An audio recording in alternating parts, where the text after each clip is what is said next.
নমস্কার, আমি পিয়ালি মান্না।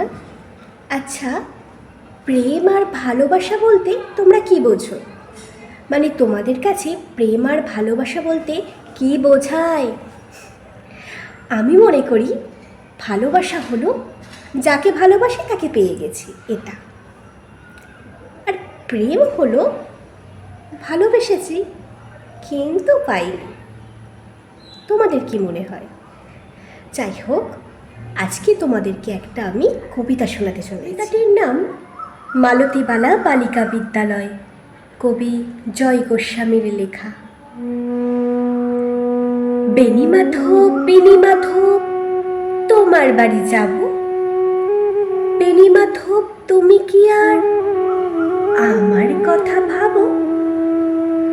বেণীমাধব মোহনবাসী তমাল তরুমূলে বাজিয়েছিলে আমি তখন মালতী স্কুলে। ডেস্কে বসে অঙ্ক করি, ছোট্ট ক্লাস ঘর, বাইরে দিদিমণির পাশে দিদিমণির পর। আমি তখন নবম শ্রেণী, আমি তখন শাড়ি।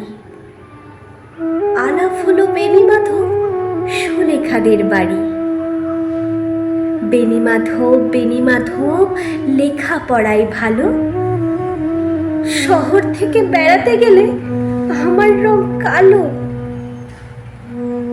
তোমায় দেখে এক দৌড়ে পালিয়ে গেছি ঘরে, বেণীমাধব আমার বাবা দোকানে কাজ করে। কুঞ্জে অলি গুঞ্জে তব ফুটেছে মঞ্জরি, সন্ধেবেলা পড়তে বসে অঙ্কে ভুল করি। আমি তখন নবম শ্রেণী, আমি তখন 16। ব্রিজের ধারে বেণীমাধব লুকিয়ে দেখা হলো।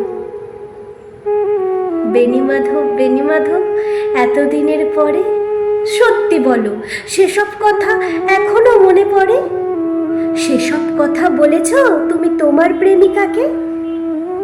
আমি কেবল একটা দিনই তোমার পাশে তাকি, দেখেছিলাম আলোর নিচে অপূর্ব সে আলো।